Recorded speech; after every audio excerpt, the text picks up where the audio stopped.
Alright, we immediately pick up our story right where I had left off yesterday. Izuku would finally make his way home, and the second that he opens the door, he realizes that for one of the first times in forever, the fridge is actually full of snacks, and it's pretty good.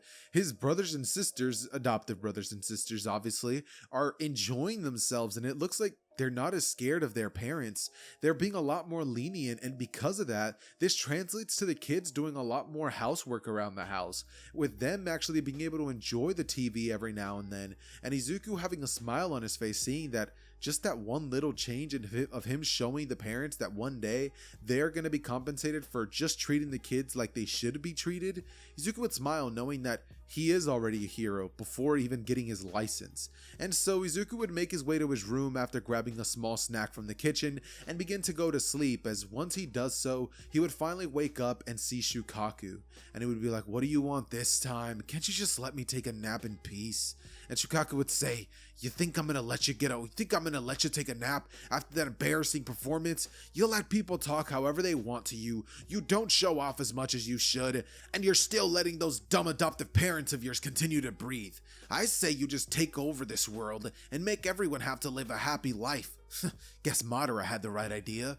As from here, Izuku would say, okay, 1, I'm not gonna do that, and 2, who's Madara? I'm tired of you always doing this to me, Shukaku. It's so annoying.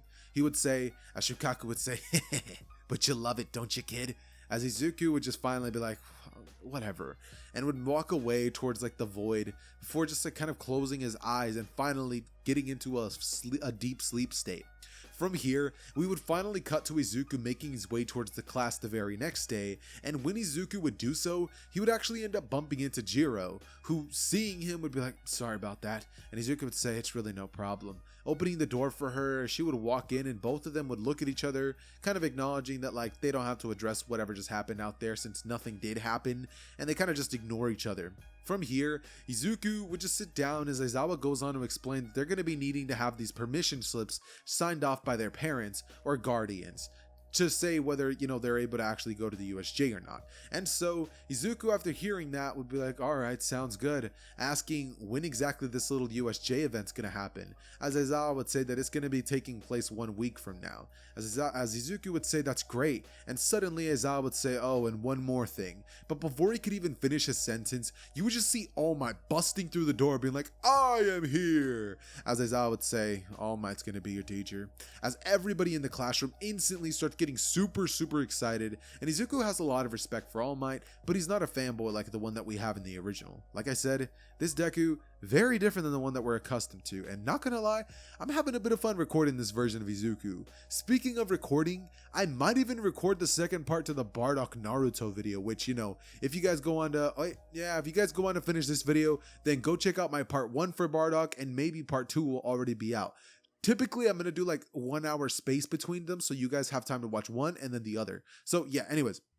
But continuing forward with the story, after that would take place, All Might would go on to reveal to the students where their hero costumes are. And after that would happen, everybody just gets changed into them, meeting All Might outside where ballots would be drawn to see who exactly the teams would be. Izuku would actually get pretty lucky being teamed up with Jiro, because she's actually going to be able to do some things with her quirk. And so the second that would happen, Izuku would, just look over to her and just like kind of nod. She nods at him, and Izuku doesn't say anything towards her. Like, if you guys are thinking that Izuku and her are about to have some romantic relationship right now, no, they're kind of just like not getting in each other's way and just kind of like staying quiet. Like, Izuku's glad that he got paired up with her because she's not obnoxious, she's not loud, and he doesn't have to deal with Shukaku saying kill her in his ear, because Shukaku, instead of saying that, is saying, hey, look, you're finally gonna be in close quarters with a girl, aren't you nervous? As Izuku would say, shut up, Shukaku. And so we would pretty much just get a scene in which he and Jiro both walk into the room, as Izuku would actually be paired up against Katsuki Bakugo and Tenya Ida, like he is originally.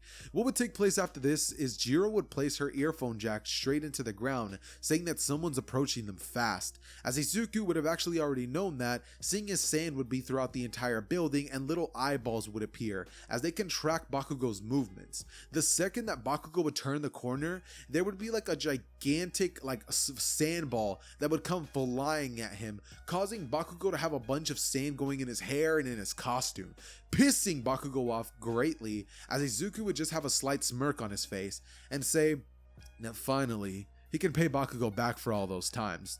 As Shukaku would say, yeah, dang right you will. What are you gonna do, trap him in a sand coffin, crush him to death, use sand spikes to kill him? And Deku would say, no, I'm not gonna do all of that, I'm just gonna beat him up.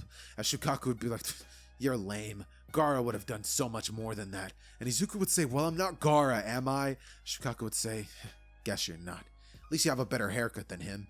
Shots fired. But anyways, Izuku from here would go on to use his sand quirk to proceed to grab both of Bakugo's arms, pretty much causing him to be completely immobile, as Izuku would step closer and some sort of sadistic side of him would come out that he hasn't unleashed ever, as Izuku would smirk and say, you know, Bakugo, just because I never fought back against you doesn't mean that I couldn't. As he would proceed to punch Bakugo square in the gut, and then after that he would smile as Bakugo would be like, damn it, Deku. And from here, Deku would punch him in the face, as this would cause Bakugo to spit out some blood, as Bakugo shoots explosions over and over and over and over and over, causing the sand to like weaken a bit, as he holds one gauntlet in front of him and shoots the explosion, not from the gauntlet but from his hand, at Izuku's face.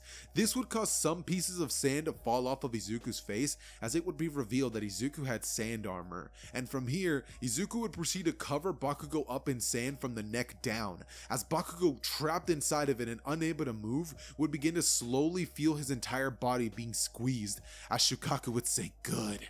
And from here, Izuku would be like, what am I doing? As he would proceed to let Bakugo go and just use a gigantic like sand fist to punch him into the wall, knocking him out, as Izuku would ask Shukaku if he had something to do with that. Shukaku saying he wasn't gonna kill him anyways, as Izuku would get extremely upset with Shukaku saying that he's not a killer, as Shukaku would say, and that's the problem, some people need to be killed. As Izuku would say, that dude's gonna be a hero one day, and whether I like it or not, he's gonna save multiple lives.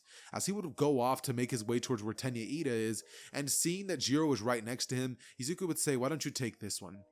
Jiro would slam both of her hands onto the ground, as she would then use her heartbeat to shoot an attack straight towards the direction of Ida, who would actually, being affected by this, would fall onto one knee, as Izuku quickly proceeds to form a wall in front of Ida and themselves, as he would slowly walk towards the bomb, placing his hand on it, as All Might would say, Hero Team wins! And after that would take place, Izuku would just say, finally I can go home. He would do so, and everybody would kind of like try, first everybody would try to like be like, oh, you're so great, you're so cool, like I can't believe your quirk is so awesome. And Bakugo at this moment would be pissed. He's like, bro, like never again will I be embarrassed like this. So he would like shoulder check Deku and be like, sorry about that, nerd. As you know, Deku would just make his way home, ignoring that, being like, you know, I kind of deserve that after what I did to him. So he would make his way home, and eventually about a week would take place, since, you know, the permission slips would be handed out. Deku obviously gets it signed by his parent and guardians, because it's like they want the money that's going to come from him being a hero. And Izuku would say that so far everything's looking good, nobody there at that school stronger than him. As you know, his parents would be like, good, make sure you become a top 10 hero and give us a big house. They're already showing him pictures of the houses they want. And Izuku would be like, look, continue treating the kids the way that you are now, and I promise I'll make that happen. Just don't go back to your old ways. And also, you don't have to do all that crazy stuff for them. Just be decent parents. And they would both like smile, like having fake smiles after hearing that, like actually being angry, but just being like, okay, Deku. As from here, Izuku makes his way to his room, pops on his tunes, and finally decides that he's pretty bored. So he would make his way towards a music store, where Izuku would begin fiddling around with a couple of instruments, wondering if maybe picking up a hobby or two wouldn't be so bad. Izuku would make his way towards the drums, as he would begin to like hit the drums a bunch of times and like see if he likes it, and he eventually realizes that he really enjoys the drums. From the guitar section, he would actually see a girl come out, and it would be Jiro. Noticing her, Izuku quickly takes note of that before looking back down, as Jiro comes over to him and asks him how long he's been playing, and he would say he actually just picked it up right now, about 10 minutes ago. And she would say, that doesn't sound like it, he sounds like an intermediate already. And she would go on to say, but can I give you a tip, being like, play it like this. As Izuku would just look at her kind of like not as much of a monotone and be like, thanks.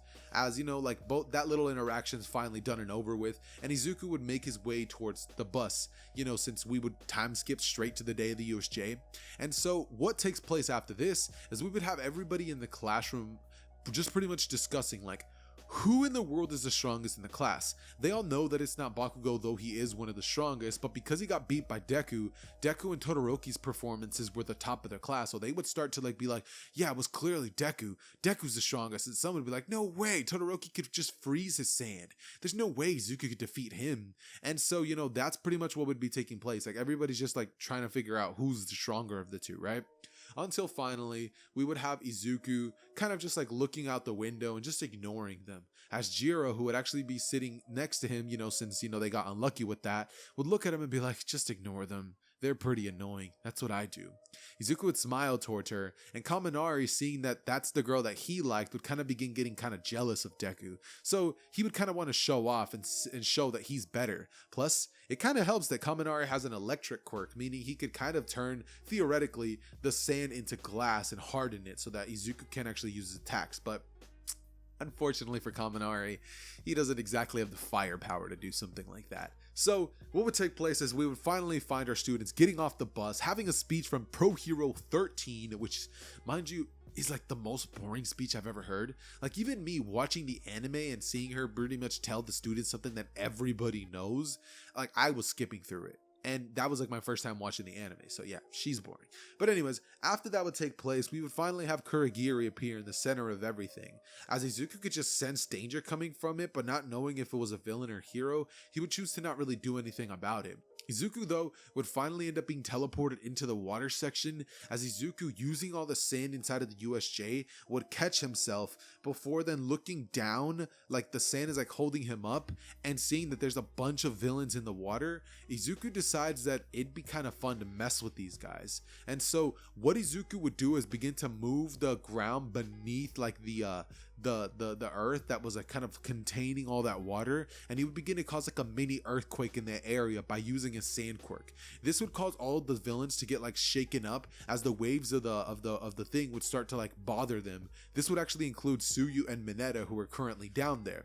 So Izuku, seeing this, would kind of be like, oh snap, and he would stop, having to jump into the water and rescue Tsuyu and Mineta. As from here, they cough out some water, and then they're like, thank you, Ribbit. As Mineta would be like, you almost killed me, as Deku after that would be like, shut up, and he would make his way towards the direction of Aizawa, who he could see was currently struggling, going up against a platoon of villains. Deku, seeing this and realizing that it's probably in his best interest to help, would jump in the battle, as using his sand he would hold it out, as a bunch of sand would cover all of these villains, and Izuku would just pretty much keep them immobilized, right, they can't move.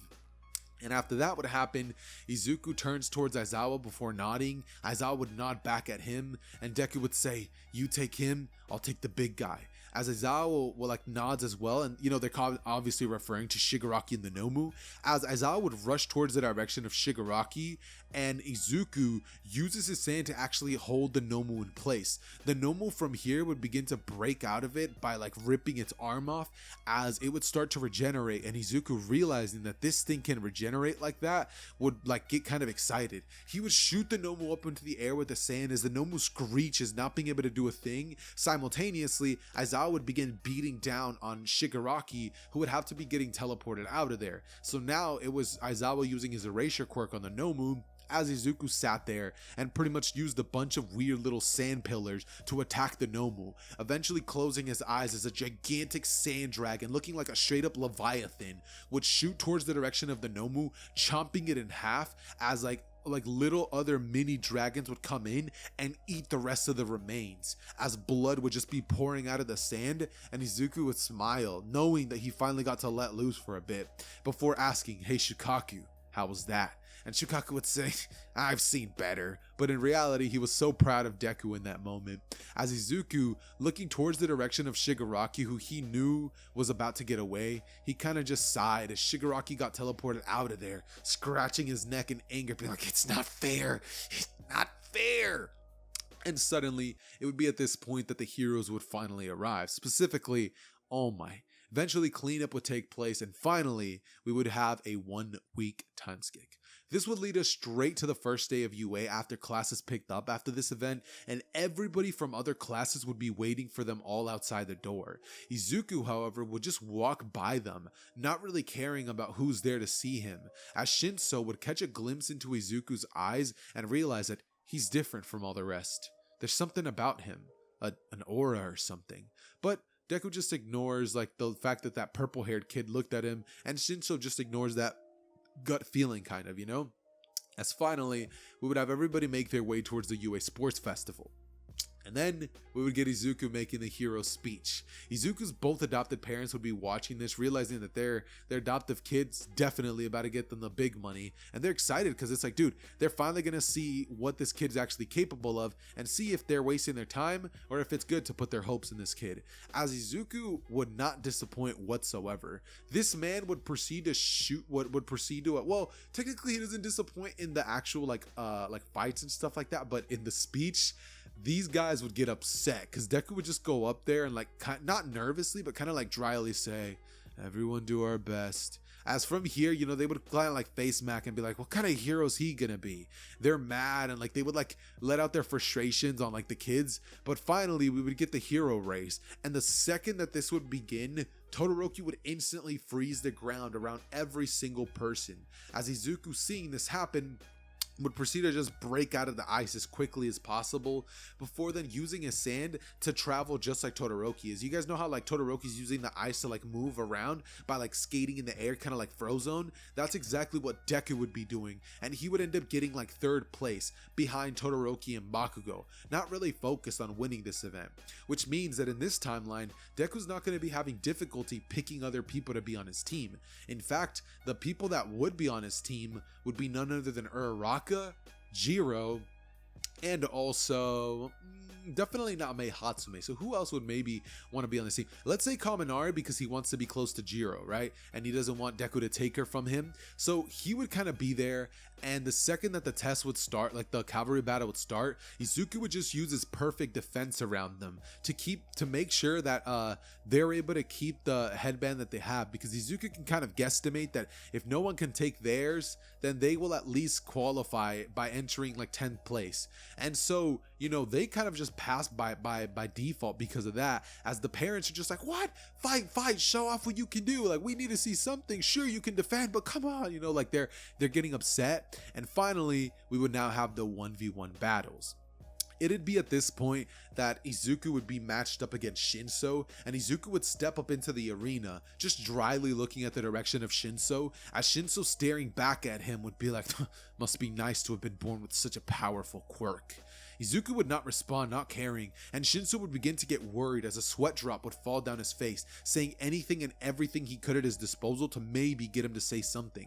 But because of the nature of the Izuku that we have in this timeline, Izuku doesn't say a word, simply just getting down instantly and rushing towards the direction of Shinso, as 4 like versions of Izuku would appear behind him out of like dirt or sand, technically, sorry, as Izuku would proceed to punch Shinso in the face, bend down, leading to another one like jumping over his back and coming down with both of his hands clasped together, as he would hit Shinso once more in the side of like his shoulder on the left side, as another one comes in elbowing Shinso, and finally the last one would come in as he kicks Shinso, but his legs would extend to like 10 feet using the sand that he's made out of, as Shinso would be sent out of the arena, and people would be like, that's impressive, such a great way to use his sand quirk. Izuku Midoriya won 1st place in the entrance exam. Like, they're giving him like, they're hyping him up and stuff like that, much like you would expect to be happening at an event. As finally after that would be over, Izuku would make his way towards the waiting area, where he would be challenged by Todoroki, who tells him that he's pretty much gonna beat him only using his ice. And Izuku, he could not care less whether he uses his ice and fire, whether he uses his ice, or whether he uses no quirk at all. Point is, he's gonna win and show everybody that he's here, even if All Might's not gonna tell him to do it in this timeline, because he just wants to show, I'm gonna be a competent hero and I'm up next, right? So after this would start, we would pretty much get Todoroki versus Izuku, as Todoroki begins the match by shooting a gigantic geyser of ice at the direction of Deku, but Deku would block it using sand around him to pretty much protect himself, as finally he would place the sand down, seeing this gigantic thing in front of him, and realizing that he's going to be needing some crazy destructive power, Izuku would simply close his eyes, before then like a multitude of Izuku clones would appear from the ground, and everywhere Todoroki could look was just different versions of sand clones, as they would rush towards the direction of Todoroki, and he uses his eyes to destroy them all. But as that would be happening, Izuku would kind of like would kind of like go into the ground. By using the sand to like create like a drill, he would go into it, appearing right underneath Todoroki. As following this, he would throw an uppercut of sand which would extend 20 feet into the air, leading Todoroki to be in the air, not being able to do anything. As finally he would create a pillar of ice in front of him to be able to stand on, as Izuku would proceed to pretty much ride a gigantic sand hawk that would come flying towards the direction of Todoroki as it grasps him in its talons, as Izuku would jump off backwards before then like two like sand wings would appear on his back, and Izuku, holding one hand in front of Todoroki, would pretty much cause his entire body to be covered in sand, as a bunch of sand would be all over the arena. Mind you, even the people watching would now be covered in sand, as Izuku would say, "I win. Yield now or I'm gonna crush you." As Todoroki, seeing that he literally can't do anything but use his fire, would finally unleash it, causing half of the sand to like soften, and like as he would smirk, saying, "I don't have to." But Deku would just cause so much sand to come around him that he begins to suffocate him, as a minute would pass and Deku would finally let all the sand come down, as he would say, you should have quit when you had the chance. And we would just see an unconscious Todoroki who has sand everywhere, like everywhere, as Izuku walks off of the arena and thinks, I wonder who I'm going to be facing in part 3. Hey, you made it to the end of the video! Like it or die! That wasn't the line, Kachan! Whatever!